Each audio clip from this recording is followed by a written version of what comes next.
Започнуваат вестите на Канал 8. Добар ден. Поплавени подруми цели 12 години. Станарите во зградите кај Атом спречени се да ги користат подрумските простории од причина што вода имаат постојано. Нема каде не се обратиле за решавање на проблемот, но наидуваат само на празни ветувања. Од водата во подрумите почнала да попушта и зградата, па станарите се плашат од евентуална катастрофа. Цели 12 години станарите во зградите кај Атом мака мачат со поплавените подрумски простории. Не можат да се ги користат подрумите, каде и зимно и летно време постојано има вода, која ги прави просториите неупотребливи. Не можат да чуваат ниту дрва за огрев, ниту зимница. Во текот на овие 12 години нема каде не се пожалиле. И во КЈП Водовод, водостопанство и во општината, но наидуваат само на празни ветувања. Проблем има ние со водата веќе 12 години. Сите градоначалници кои се беа на власт, сите не лажеа дека ќе додат, ќе го решат, до ден денеска не е решен проблем. Оваа вода е од канал. Преќаваме до Министерството за водостопанство у Скопје. Од тот одговор добиеме да го решат проблемот тука водостопанство. Водостопанство на нас не викат дека водата не било од водовод, дека од цевка пукнана. Обратими се и до водовод, дојдоа од водовод тука, кажаа дека и од нив не е водата. Од кого е таа вода? Таа вода веќе 12,5 години, 13 години и нон-стоп, не можеш ни донесеш ни зимница, ни дрва. Сите не лажат. Бев ми градоначалник, ја викат не сум за тај наш проблем не е. Чиф и тај проблем на татко ми? Ние тука у подрумите лето, зимо имаме вода и зимото имаме вода. Па ово ја не знам на што личе. Зашо е тај градоначалник? Зашо е еднаш не е дојдел да виде тука како и шо е? А децата онамо, ете ставиле нешто, не знам што е да ви кажам, али онаде може да ги утепа. Како што имаше пример. Ово е срамота, бре. Мој омаш нон-стоп, еве го сега, го гледам, глушец толкав носе. Аз си чувам и компири, и зимници, и сваштарија. Ово е неуред, никаде го нема. За ситуацијата да биде уште посериозна, од водата што е постојано во подрумите и зградите веќе напукнале од надвор, па станарите се плашат од евентуална катастрофа. Затоа што нема каде да ги складираат дрвата за огрев, станарите често ги ставаат на места каде што пак си имаат и проблем со полицијата. Зградата лежи на темелите веќе 12,5 години, 13 години лежи, тоа ќе попушта таа зграда некогаш. Ќе попуште. Не дај Боже да се израдам сега како што речов малку пред малку, да има некој потрес малку, ова ќе климне зградата. Кој тогаш ќе одговара? Никој нема да одговара. Сега ќе дојде дрвата, ставаме ги горе. Дојде полиција за пишене, казна по 50 евра. Или ги носете, или ќе ви ги земеме дрвата. Ние нема дека да ги ставаме. Цело зима мокри дрва. Цело зима мокри, на овој човек сега што ќе дојде тука, ќумур му беа станале на година. Ќумур. Станарите во зградите кај Атом бараат итно решавање на проблемот, оти како што велат, ситуацијата е тешка и неиздржлива. Доколку не најдат на разбирање кај надлежните во општината, најавуваат и протести пред локалната самоуправа на Кочани. Веничките лекари со највисока оцена од пациентите на ниво на држава во истражувањето на Министерството за здравство. Ова е големо признание за работата во јавното здравство во оваа општина, каде како релевантни оценувачи се избрани токму примателите на услугите. Веничките лекари добија највисока оценка од пациентите. Најниско била вреднувана работата на лекарите од Берово. Тешко се доаѓало до доктор во Охрид, а најлош однос кон болните имал медицинскиот персонал во здравствениот дом во Пробиштип и Струга. Ова го покажа последното истражување на Министерството за здравство. Минатиот месец биле анкетирани 6300 пациенти во сите јавни здравствени установи во Македонија. Истражувањето покажало дека најлоша била хигиената во болничките соби на клиниката Тоару, травматологија, ортопедија, анестезиологија и реанимација и ургентен центар, а чисти биле собите во 10 клиники. Најлошо се оценети и шалтерските работници во клиничката болница Штип, во Свети Николе и токсикологија, а најмалку се чекало на шалтерите во Кичево и на клиниката за кожни болести. Секој директор на установа каде е утврдено повисоко ниво на незадоволство кај пациентите ќе добие укажување со конкретни цели, таргети или бенчмаркови кои треба да ги исполни до следното истражување на задоволството на пациентите. Следното истражување од Министерството ќе го спроведат до крајот на годината. Ако директорите не ги поправат забелешките, ќе бидат казнети. Екопак хит на општина Кочани и донираше контейнери и канти за отпад. Соработката меѓу компанијата и локалната самоуправа беше оценета како успешна, а во голема мера значи и дополнување и олеснување на работата на комуналното јавно предпријатие Водовод. 19 мали канти за селекција на отпад од пакување, исто толку контейнери изработени од мрежа за селекција на отпад од пакување, хартија и пластика и 3 пластични контейнери 1,1 за отпад од пакување донираше компанијата Екопак хит на општина Кочани. Вредноста на донацијата е околу 780.000 денари. Општина Кочани е прва општина со која целосно е опфатена и завршена кампањата Биди модерен, селектира и паметно и се опфатени некаде околу 1307 деца од сите училишта на територија на општината. Меѓутоа, оваа кампања ќе продолжи и во текот на следната година, токму така како што е зацртано со програмата усвоена од страна на општината на Советот на општина Кочани. Мене ме представува задоволство денеска што присуствувам на ова примопредавање на последните контейнери и последните канти за селектирање на отпадот во општината Кочани. И посебно ми е задоволство што нашата компанија Екопак хит, значи наша кочанска фирма, една од 4 лиценцирани компании во Република Македонија за управување со отпад, за пакување и управување со отпад од пакување. И законската обврска за соработка помеѓу општините и таква некоја компанија ја спроведуваме со наша домашна компанија, која нешто го чинат и останатите општини во регионот. На изглед донацијата е мала, меѓутоа ако гледаме за воиднина, ако гледаме за оној период кој што следува и за едукацијата на нашите идни генерации, мислам дека оваа донација е од огромно значење и оваквите донации треба да ги поддржуваме и ние од општината, и нашето комунално јавно предпријатие, и невладиниот сектор, и сите оние кои што едноставно го чувствуваат влијанието врз животната средина, кое што е се поголемо во последно време. Да ги изнесуваме овие садови со одредена динамика, да не ни ги оптоваруват секојдневните изнесувања од редовните услуги кои ги даваме на овие локации, и сметам дека ќе ги намалиме количините и оптоварувањето на постоечките садови, а ќе имаме на друга страна селектирани и наменски определени места и садови од кои ќе се собират во конкретниот случај амбалажата хартиена. Последното би значило дека на овој начин нема да бидат оптоварени секојдневните изнесувања од редовните услуги што ги дава Водовод на овие локации. Со тоа се очекува да се намалат количините во постоечките садови, за на другата страна да постојат селектирани наменски поделени садови, каде во конкретниот случај ќе се собира хартиена амбалажа. КЈП Водовод Кочани ги известува граѓаните на општината дека на ден 9.6.2015 година тендерираната фирма Тодор Велков Куманово за вршење на шинтерски услуги ќе спроведе акција на заловување на кучињата скитници. Затоа потребно е сите граѓани кои чуваат домашни кучиња истите да ги заштитат за да не дојде до несакани последици.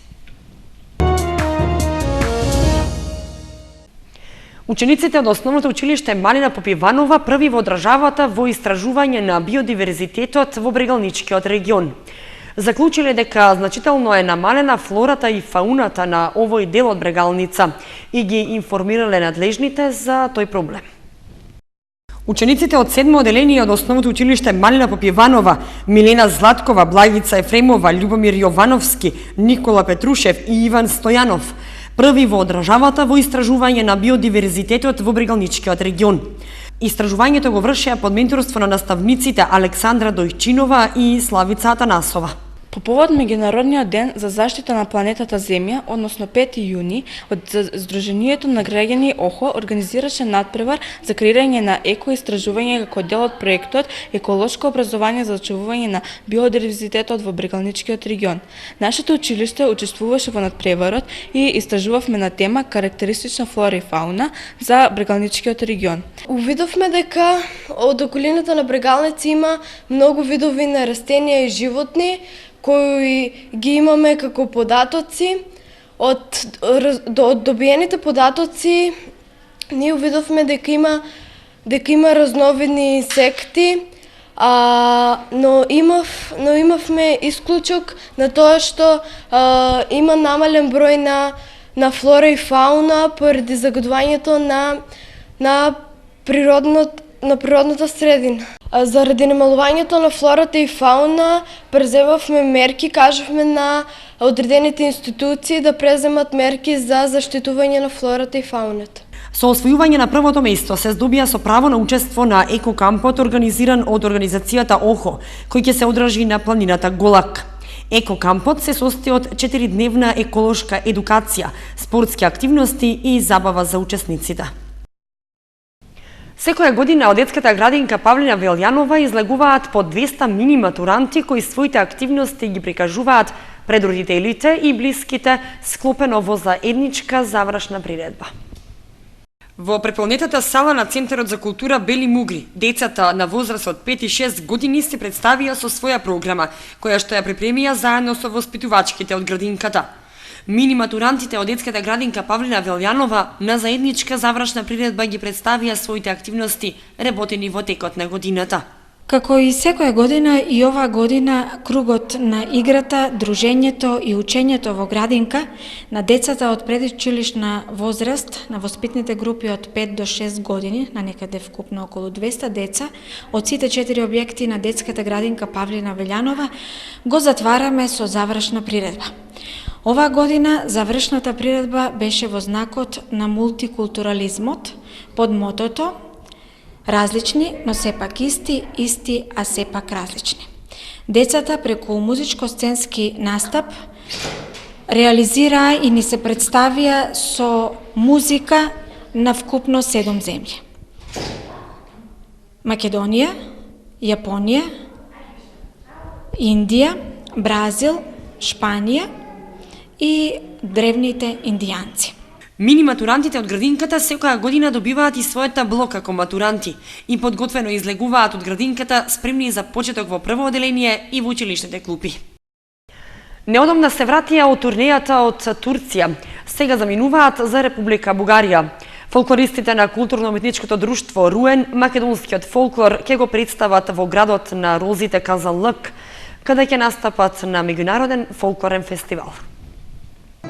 Од 4 до 8 јуни културно-уметничкото друштво Руен заминува на меѓународен фолклорен фестивал Ден на розата во Казанлък, Република Бугарија. Фолклористите на Руен за време на 3-дневниот престој во Бугарија ќе имаат 3 настапи и ќе се представат со песни и игри од Источна Македонија. На фестивалот учествуваат повеќе држави и истиот е од меѓународен карактер. Фолклористите на Руен неодамна се вратија од Измир, Република Турција, кога настапија на меѓународен фолклорен фестивал во кој учествуваа повеќе од 10 држави. Според уметничкиот раководител на КУТ Руен, Тихомир Алексов, турнијата во Турција се вбројува во една од најдобрите досега.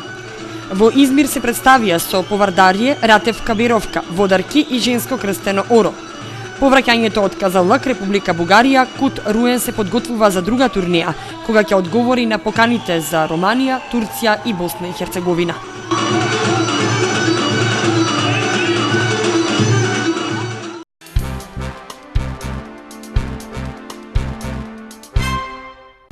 Гостин во вестите на Канал 8 Зоран Гаврилов, победник на Македонската хемиска олимпијада. Со него разговара колегата Горан Лалов. Горан, повелете. Да, благодарам. Зоран Гаврилов, учесник на Интернационалната хемиска олимпијада во Баку, Азербејџан. Еден од најголемите ученички таленти во Македонија кога е се во прашање природно-техничките науки. Зоран, најпрвин за Македонската олимписка хемиска олимпијада се извинувам. Како беше концепиранат преварот, како помина таму? На Македонската хемиска олимпијада, која што се одржа неодамна на 30 мај на Институтот по хемија во Скопје, јас го освоив првото место. Надпреварот се состоеше од два дела, теоретски и експериментален дел, и во двата дела јас постигнав најдобри резултати. Инаку имаше огромна конкуренција, имаше застапено надпреварачи од сите средни училишта, од сите години. И сега продолжувам на Интернационалната олимпијада по хемија, која што ќе се одржи во Баку. Кој е терминот на одржување на олимпијадата, колку учесници се очекуваат да пристигнат во Баку и каков всушност е концепиран надпреварот таму? Вака, олимпијадата треба да се одржи од 20 до 29 јули во Баку, Азербејџан. Има пријавено околу 80 на земји од целиот свет, ќе има огромен број на надпреварачи. Исто така ќе се состои од два дела, од теоретски и експериментален дел. Се надевам дека и во Баку ќе постигнам солиден успех. За таа цел ќе се потрудам и ќе дадам се од себе. Тимот што ќе представува Македонија е составен од 4 надпреварачи и ќе се потрудиме да представиме во најдобро светло нашата земја. Што за тебе значи солиден успех во интернационални рамки? Освојување на некој од првите места или можеби пласма што повисоко на ранкингот? Па се надеваме дека ќе биде некој медал, но сепак ќе видиме. Да. Ученик си во трета година во Средното медицинско училиште во Штип, си учествувал и на други надпревари од ваков тип. Какви резултати имаш постигнато? Па да, во годинештиот државен надпревар по хемија го освоив третото место, на државниот надпревар по хемија минатата година второто место, понатаму државен надпревар по латински второ место и учество на други надпревари, но сепак ова представува најголем успех и се надевам дека ќе представува стимул и поттик за уште поголем успех во иднина. Имаш уште една година до завршување на средното образование, одлучи ли веќе каде ќе го продолжиш образованието и дали плановите во иднина ги врзуваш за Македонија или може и за странство? Па, не знам, се уште немам точно одлучено, но ќе продолжам на фармација.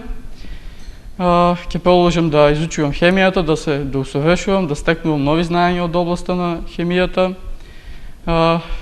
Хемијата и фармацијата се поврзани, токму затоа ја избрав фармацијата. Од името на Канал 8 ти посакувам многу успех на Интернационалната хемиска олимпијада во Баку и ти благодарам за гостувањето во вестите на Канал 8. Тања. Ви благодарам за разговорот, Горан.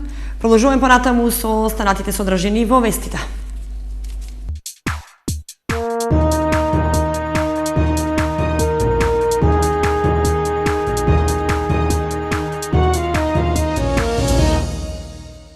Продолжуваме со информациите од спортот.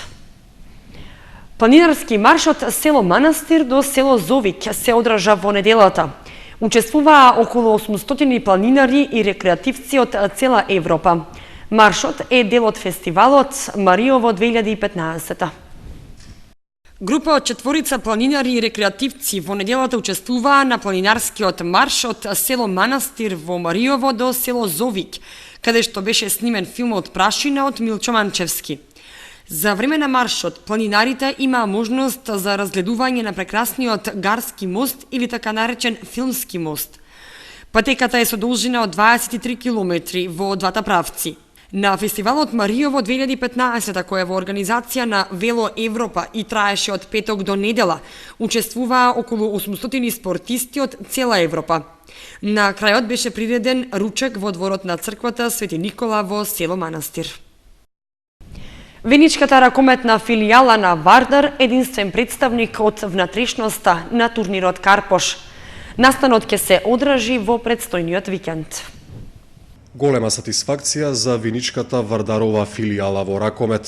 Ракометната академија Карпош Вардар в недела организира турнир во мини ракомет кој ќе го носи името Карпош. На турнирот ќе настапат 2 екипи од Скопје и 1 екипа од Виница, а сите се ракометни подружници на младинската школа на Вардар.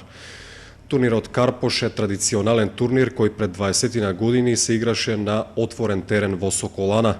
Овој турнир во тоа време беше меѓународен во сениорска машка и женска конкуренција, а гостуваа сите екипи кои беа збратимени со Куманово. Оваа година турнирот ќе биде само во мини ракомет, а со текот на времето организаторот се надева дека ќе го врати стариот сјај на турнирот.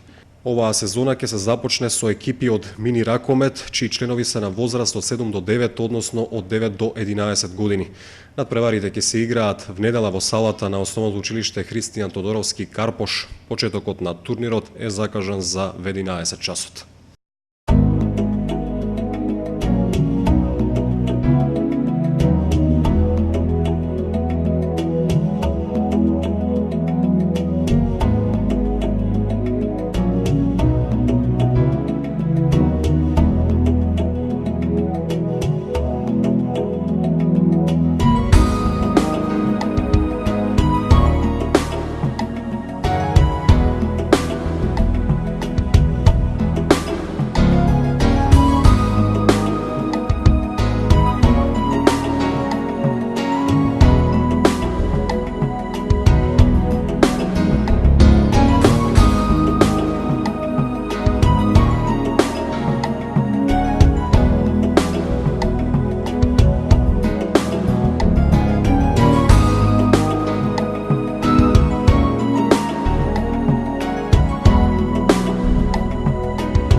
Тоа беше се што ви подготвивме за вестите на Канал 8. Ви благодариме што бевте со нас. Довидување.